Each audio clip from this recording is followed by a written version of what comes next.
Hello everyone, my name is Nitin and welcome to my channel School of Science. We take up science classes for 9th, 10th and chemistry for 11th, 12th JEE and NEET.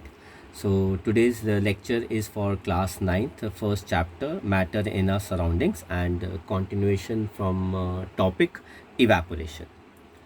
सो आपने इस word के बारे में काफ़ी सुना होगा, evaporation. ये word होता क्या है?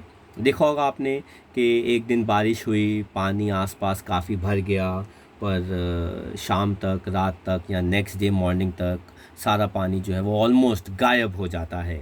ठीक है, यस डेफिनेटली लोग कहते हैं कि वो इवेपोरेट कर गया, ठीक है, बट उसमें से काफ़ी हद तक पानी जो होता है वो ग्राउंड में चला जाता है ना। जो धरती जो होती है उसको, लैंड जो होता है, सॉइल जो होता है उसको एब्जॉर्ब कर लेता है एंड उसके अंदर कुछ पोर्शन जो होता है वो इवेपोरेट कर जाता है। तो बेसिकली इवेपोरेट होता क्या है? इवेपोरेशन एक ऐसा प्रोसेस होता है जिसके अंदर एक लिक्विड जो है वो वेपर में कन्वर्ट होता है, ठीक है, या गैसियस स्टेट में कन्वर्ट होता है, पर अपने बॉइलिंग पॉइंट से पहले, मतलब उसके नीचे नीचे ही वो इवेपोरेट कर जाता है, मतलब वो स्टेट में बदल जाता है, मतलब वो बॉइलिंग पॉइंट तक नहीं पहुंचता। बॉइलिंग पॉइंट में और उसके इस स्टेट में चेंज होने में जो टेम्परेचर का डिफरेंस होता है वो काफ़ी ज़्यादा होता है। क्योंकि इवेपोरेशन के दौरान होता क्या है, लिक्विड अपनी सराउंडिंग से हीट एब्जॉर्ब कर लेता है। जब वो इस हीट को एब्जॉर्ब करता है तो वो अपना टेम्परेचर इंक्रीज ना करके अपने बीच में जो इंटरमॉलिक्यूलर फोर्सेस होते हैं उनको ब्रेक कर देता है। सो जो भी वो हीट अपनी सराउंडिंग से एब्जॉर्ब कर रहा है उससे वो टेम्परेचर इंक्रीज नहीं करता, उससे वो पार्टिकल्स की काइनेटिक एनर्जी इंक्रीज नहीं करता, बल्कि वो अपने इंटरमॉलिक्यूलर फोर्सेस को क्या कर देता है ब्रेक कर देता है, और जिसकी वजह से उसका स्टेट लिक्विड से किस में आ जाता है, गैस में आ जाता है। तो सर फिर तो सवाल ये उठता है कि अगर वो हीट को एब्जॉर्ब कर रहा है ताकि उसके इंटरमॉलिक्यूलर फोर्सेस ब्रेक हुए, तो फिर वो उस हीट को किस फॉर्म में यूज़ कर रहा है, लेटेंट हीट ऑफ वेपराइजेशन में यूज़ कर रहा है। मतलब उसने क्या चालाकी करी, वो धीरे धीरे जितनी भी हीट सराउंडिंग से एब्जॉर्ब कर रहा है उसको लेटेंट हीट की फॉर्म के अंदर, लेटेंट हीट ऑफ वेपराइजेशन की फॉर्म के अंदर वो कंज्यूम कर रहा है ताकि उसका स्टेट ही चेंज हो पर उसका टेम्परेचर चेंज ना हो, right. So what is the difference between then evaporation and boiling? तो इवेपोरेशन के अंदर आप एक लिक्विड को गैस में कन्वर्ट करते हो या वेपर में कन्वर्ट करते हो, पर बॉइलिंग पॉइंट से पहले, बॉइलिंग पॉइंट पहुंचने से पहले पहले उसके नीचे तक। तो बॉइलिंग में क्या होता है, बॉइलिंग के अंदर आप लिक्विड को गैस में कन्वर्ट करते हो but at its boiling point. दूसरा, इवेपोरेशन स्लो प्रोसेस है, बॉइलिंग बहुत फास्ट होता है। विद इन 5 मिनट्स आप पानी को, 5 to 7 मिनट्स आप पानी को बॉयल कर सकते हो। इवेपोरेशन सरफेस पर होता है, मतलब क्योंकि हीट जो होती है वो लिक्विड के सरफेस के ऊपर गिरती है ना, फॉल करती है, इस वजह से वो सरफेस पर होता है। लेकिन बॉइलिंग जो होता है वो एक बल्क फिनोमिना होता है, मतलब वो ह्यूज अमाउंट ऑफ वाटर एक ही बार में बॉयल करना शुरू कर देता है, और ये कभी ज़्यादा हो सकती है, कभी कम हो सकती है, तो उसका कोई प्रॉपर फिक्स्ड स्पीड नहीं रहती, रेट नहीं रहता। पर बॉइलिंग जो होता है वो यूनिफॉर्म रेट पर चलता है। एक बार बॉइलिंग पॉइंट पहुंच गया, अब लिक्विड जो है वो स्टीम में ही कन्वर्ट, गैस में या वेपर में ही कन्वर्ट होगा। आप देख सकते हैं, देखिए इवेपोरेशन के अंदर पार्टिकल्स कितने स्लोली, धीरे धीरे जा रहे हैं, लेकिन बॉइलिंग के अंदर पार्टिकल्स जो हैं, देखिए बबल्स बन रहे हैं स्टीम के, वो बाहर जा रहे हैं। तो boiling occurs at a faster rate, ठीक है ना, evaporation occurs at a slower rate. Then हम बात करते हैं फैक्टर्स जो इवेपोरेशन को अफेक्ट कर सकते हैं, जिसके अंदर सबसे पहला आता है टेम्परेचर। अगर आप टेम्परेचर इंक्रीज़ कर रहे हैं तो आप, जाहिर सी बात है, आप हीट ज़्यादा प्रोवाइड कर रहे हैं। हीट प्रोवाइड करने से ज़्यादा इंटरमॉलिक्यूलर फोर्सेस ब्रेक होंगे, इसीलिए इवेपोरेशन जो है वो क्या करता है, इंक्रीज़ करता है, ठीक है। तो इसीलिए जब हम कपड़े धुलते हैं तो गर्मियों में हॉट ड्राई डे पर कपड़े जल्दी सूखते हैं एज़ कम्पेयर टू विंटर्स में या as compare to rainy day, क्योंकि गर्मियों में टेम्परेचर जो होता है वो क्या होता है, ज़्यादा होता है। ठीक है, तो टेम्परेचर जब आप इंक्रीज़ करते हैं तो आप हीट ज़्यादा प्रोवाइड करते हैं, जिसकी वजह से इंटरमॉलिक्यूलर फोर्सेस ब्रेक करने शुरू हो जाएंगे और इवेपोरेशन क्या कर जाएगा, इंक्रीज़ कर जाएगा। तो आप देख सकते हैं हॉट ड्राई डे पे पानी का कंटेंट वेपर में ज़्यादा जा रहा है, पर क्लाउडी या रेनी डे पे पानी का कंटेंट वेपर में कम जा रहा है। नेक्स्ट आता है सरफेस एरिया। ठीक है, तो अगर आप किसी लिक्विड को ज़्यादा सरफेस एरिया दे देंगे तो उसका ज़्यादा एरिया हीट के अकॉर्डिंगली एक्सपोज होगा। इसकी वजह से उसके इंटरमॉलिक्यूलर फोर्सेस ज़्यादा जल्दी ब्रेक करेंगे, क्योंकि वो हीट ज़्यादा एब्जॉर्ब करेगा, जिसकी वजह से अगर वो हीट ज़्यादा एब्जॉर्ब करेगा तो इवापोरेशन ज़्यादा होगा। इसलिए हम कपड़ों को ड्राई करने के लिए फैला कर रखते हैं, स्प्रेड करके रखते हैं रोप के ऊपर, ताकि वो जल्दी ड्राई कर जाए, क्योंकि सरफेस एरिया उससे क्या हो जाता है, ज़्यादा। आप देखिए, अगर सरफेस एरिया इंक्रीज़ करेंगे तो इंटरमॉलिक्यूलर फोर्सेस जल्दी ब्रेक करेंगे, जिसकी वजह से इवापोरेशन जो है वो क्या करेगा, इंक्रीज़। तो हमारे पास दो तरीके हैं। आप किस केस में इवेपोरेशन ज़्यादा होगा, तो जाहिर सी बात है इस केस में इवेपोरेशन ज़्यादा होगा, क्योंकि इसके अंदर लिक्विड का सरफेस एरिया आप देख सकते हैं ज़्यादा है। यहाँ पे लिक्विड का सरफेस एरिया जो है वो क्या है, कम है। यहाँ पे ज़्यादा हीट के साथ वो एक्सपोज हो रहा है। इंटरमॉलिक्यूलर फोर्सेस यहाँ पे जल्दी ब्रेक करेंगे, यहाँ पे कम ब्रेक करेंगे। अब आप देख लीजिए इनमें से कौन सा सबसे बेस्ट तरीका है कपड़ों को सूखने के डालने के लिए, तो आंसर है डी, क्योंकि डी का सरफेस एरिया सबसे ज़्यादा है इस वजह से। नेक्स्ट हमारे पास जो फैक्टर आता है वो आता है विंड का। जब इवेपोरेशन होता है तो एयर जो होती है वो वाटर वेपर के साथ फिल कर जाती है। अगर सारी एयर वाटर वेपर के साथ फिल कर जाएगी तो इवेपोरेशन फर्दर होना थोड़ा सा क्या हो जाता है, मुश्किल। लेकिन अगर हवा ब्लो करेगी तो वो इस एयर को जिसके अंदर वाटर वेपर है उसको ले जाएगी, जिसकी वजह से पानी का कंटेंट एयर में क्या हो जाएगा, कम, और पानी के अंदर इंटरमॉलिक्यूलर स्पेसेस क्या कर जाएंगे, इंक्रीज, जिसकी वजह से इवेपोरेशन क्या कर जाएगा, इंक्रीज, है ना। क्योंकि विंड जब ब्लो करती है तो वो एयर कंटेनिंग वाटर के पार्टिकल्स को ले जाती है, इसलिए एयर पानी से खाली हो जाती है। Hence clothes dry faster on a windy day. जिस दिन हवाएं तेज़ चल रही होती हैं उस दिन कपड़े जल्दी सूखते हैं, क्योंकि जैसे जैसे हवा के अंदर वाटर वेपर आता रहता है विंड उसको ब्लो करके दूर ले जाती है। तो winds increases, intermolecular forces break करते हैं, इवेपोरेशन क्या कर जाती है, इंक्रीज। तो ए, बी एंड सी इन तीनों में से सबसे अच्छा तरीका किस दिन है कपड़े जल्दी सूखने का। एक तरफ सनी है पर हवा नहीं चल रही, सनी डे है, एक तरफ क्लाउडी डे है और विंड भी है, मतलब धूप नहीं है। यहाँ पर सनी डे भी है और विंड भी है, तो सबसे अच्छा दिन ये है जिस दिन धूप भी है और हवा भी चल रही है कपड़े सूखने के लिए। Right class. तो हमारे पास ऑप्शन आ गई ए, बी, सी, डी, चारों में से कौन सा सबसे बेस्ट तरीका है इवेपोरेशन का। तो ये तो गलत तरीका है सर, क्यों? क्योंकि कंटेनर बंद है तो इवेपोरेशन होगा नहीं। अब ए और सी ज़्यादा अच्छे लग रहे हैं सर, क्यों? क्योंकि इन दोनों का सरफेस एरिया ज़्यादा है। बी का सरफेस एरिया क्या हो गया, कम हो गया। लेकिन इस ए और सी के अंदर भी जो सबसे बेस्ट है वो है सी, ए नहीं सर, क्यों? क्योंकि सी के पास विंड भी है फ़ैन की वजह से। तो सी इज़ द बेस्ट ऑप्शन जिस दिन कपड़े जल्दी सूखेंगे। क्यों? सरफेस एरिया भी ज़्यादा है और विंड भी ब्लो कर रही है।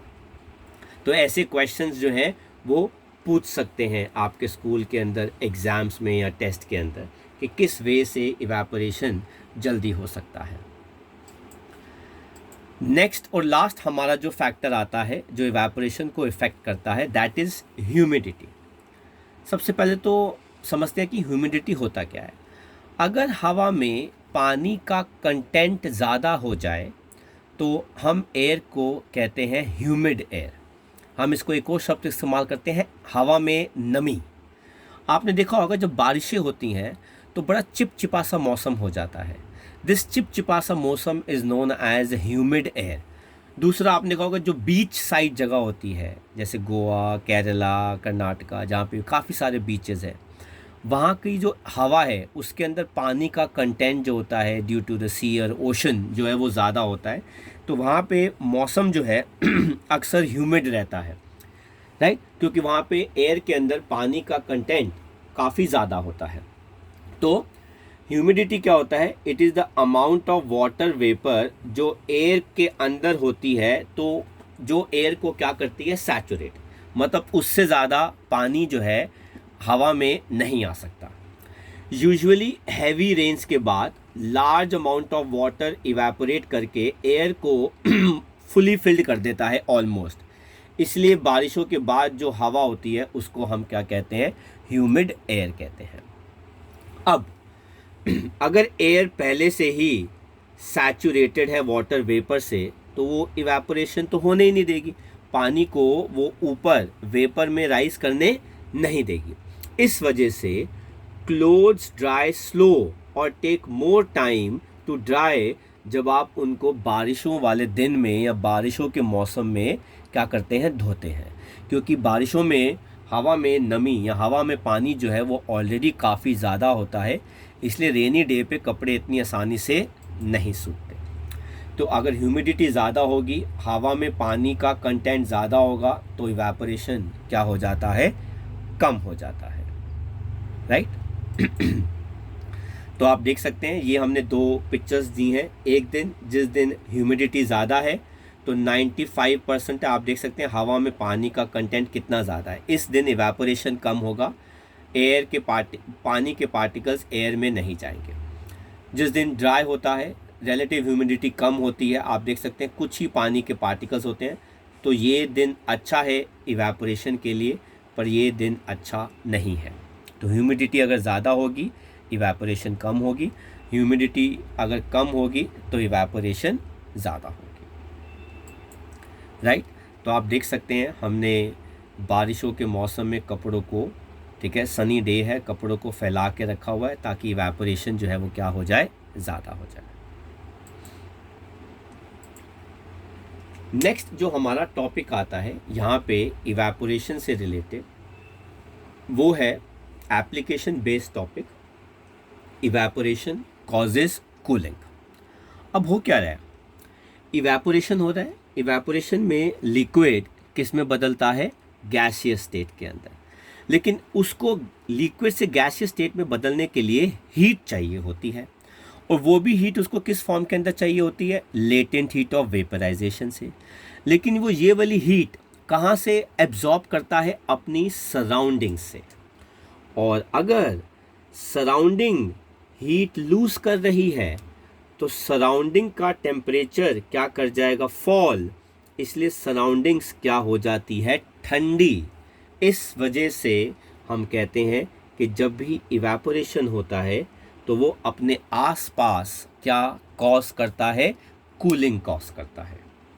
एक बार मैं दोबारा बताता हूँ, जब भी इवेपोरेशन होता है तो लिक्विड अपनी सराउंडिंग से क्या एब्जॉर्ब करता है? हीट। किस फॉर्म के अंदर?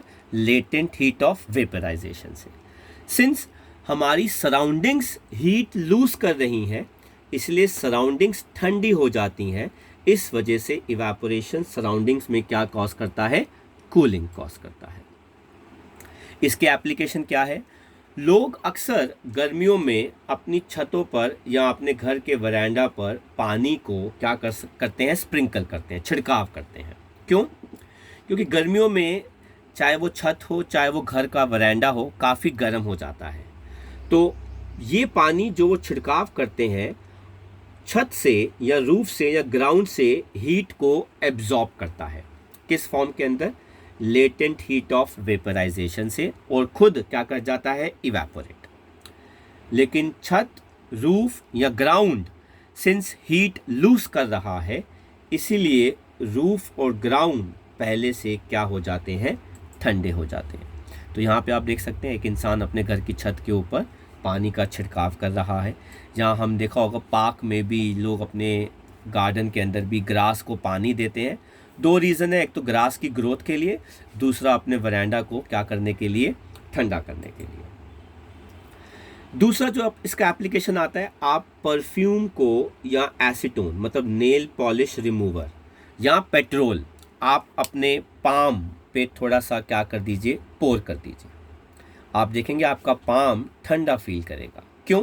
क्योंकि ये जो लिक्विड्स होते हैं, चाहे वो परफ्यूम है, चाहे वो नेल पॉलिश रिमूवर है, एसीटोन है या फिर पेट्रोल है, ये हमारे पाम से क्या एब्जॉर्ब कर लेंगे, हीट। अगर ये पाम से हीट एब्जॉर्ब कर लेंगे in form of latent heat of vaporization, तो ये लिक्विड्स क्या कर जाएंगे, इवेपोरेट। लेकिन अल्टीमेटली हीट लूज़ कौन कर रहा है, हमारा पाम।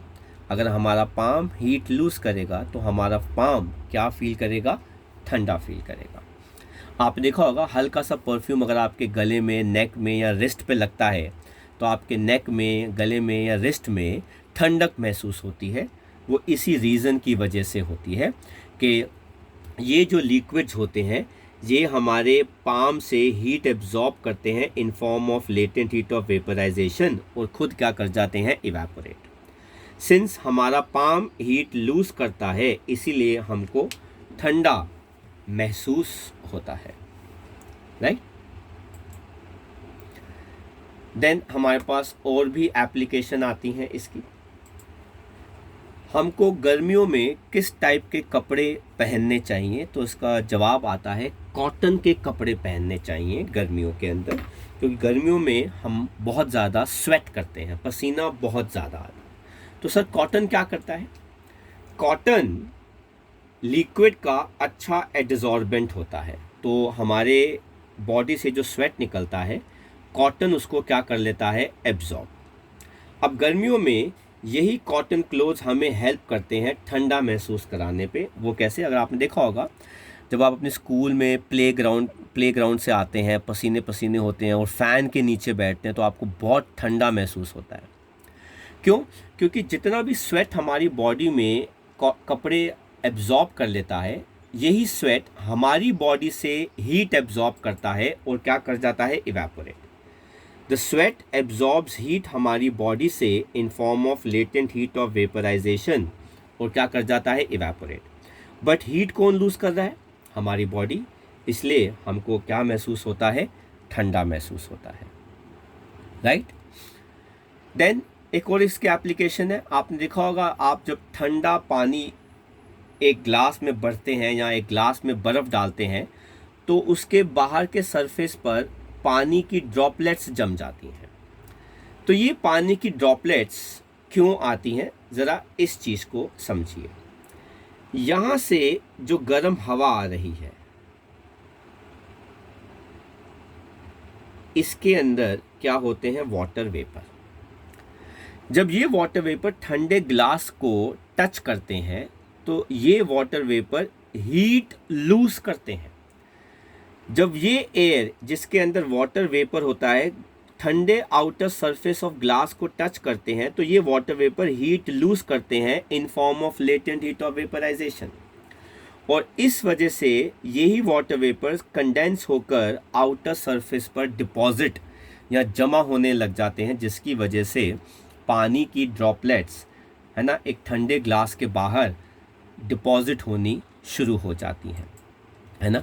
तो ये है वो पानी की ड्रॉपलेट्स। तो हवा जिसके अंदर क्या होते हैं, वाटर वेपर्स, ये जब ठंडे सरफेस को स्ट्राइक करते हैं तो हीट लूज करते हैं in form of latent heat of vaporization. Since हवा के अंदर वाटर वेपर अगर हीट लूज करेगा तो वो कंडेंस होकर ठंडा हो जाएगा और आउटर सरफेस पर डिपॉजिट होना इन फॉर्म ऑफ ड्रॉपलेट्स शुरू हो जाता है, राइट। तो ये हमारी कुछ एप्लीकेशंस हैं बेस्ड ऑन इवेपोरेशन। तो कुछ क्वेश्चन है एनसीईआरटी के इसी से रिलेटेड। कहते हैं why does desert cooler cool better on a hot dry day. तो आप ज़रा देखिए, ये हमारा डेजर्ट कूलर है, ये उसका फ़ैन लगा हुआ है, यहाँ से आती है हॉट एयर जिसके अंदर क्या होते हैं, वाटर वेपर। डेजर्ट कूलर में क्या गिर रहा होता है? पानी, राइट। जब ये वाटर वेपर यहाँ पर पास करते हैं तो ये वाला पानी इन वाटर वेपर से क्या एब्जॉर्ब कर लेता है? हीट। किस फॉर्म के अंदर? लेटेंट हीट ऑफ वेपराइजेशन की फॉर्म के अंदर। अगर इस वाटर वेपर या इस हॉट एयर से सारी की सारी हीट चली गई तो यहाँ पे जो एयर आएगी बिना हीट के वो क्या हो जाती है? ठंडी। तो hot air loses all the heat, ठीक है ना, which is absorb by the water dropping from the cooler, and ये वाटर इस हीट को एब्जॉर्ब करके किस में बदल जाएगा? लेटेंट हीट को एब्जॉर्ब करके खुद किस में बदल जाता है? सॉरी, ये वाटर जो है वो लेटेंट हीट को एब्जॉर्ब करके खुद किस में बदल जाएगा?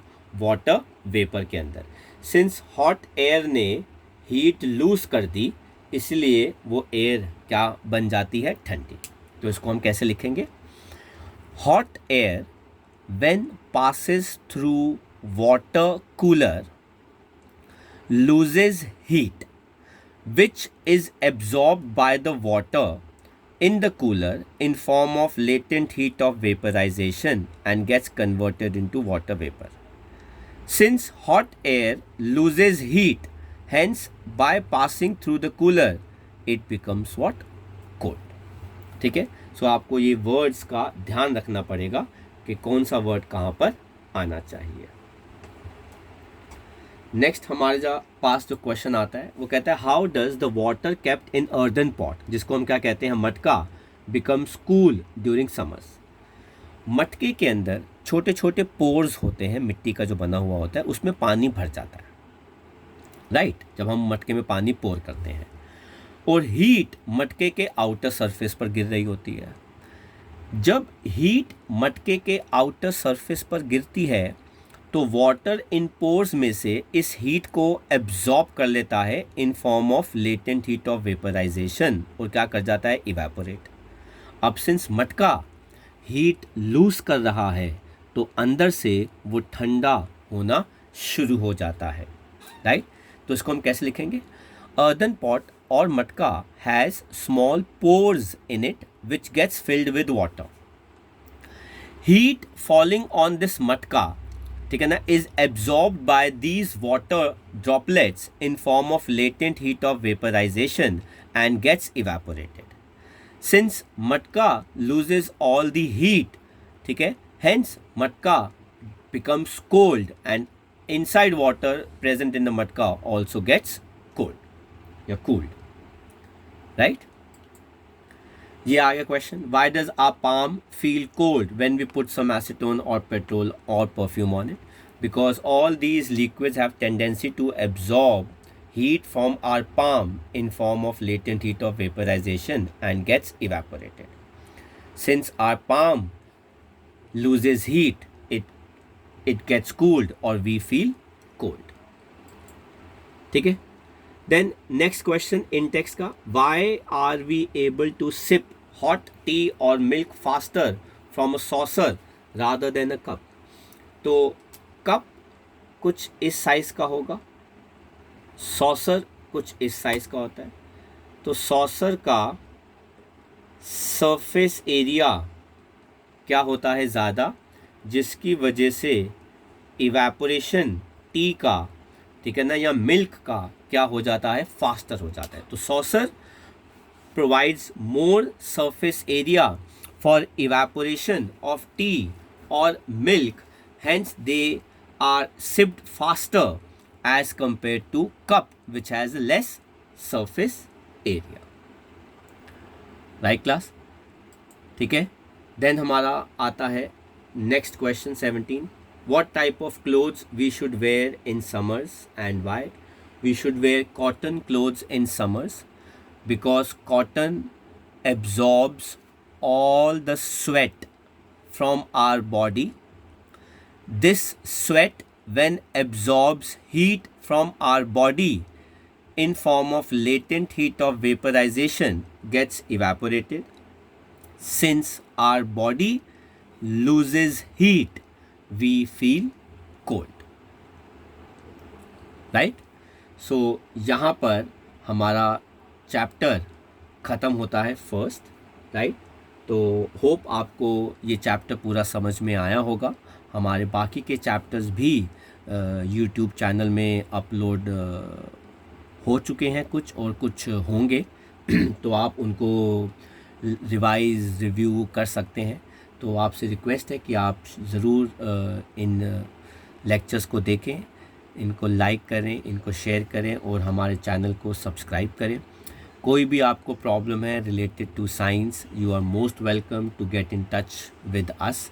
You can mail us, you can call us, you can leave a text in the inbox, ठीक है, so that we can help you out for your doubts. So thank you very much everyone. We will meet again with a new lecture. Thank you.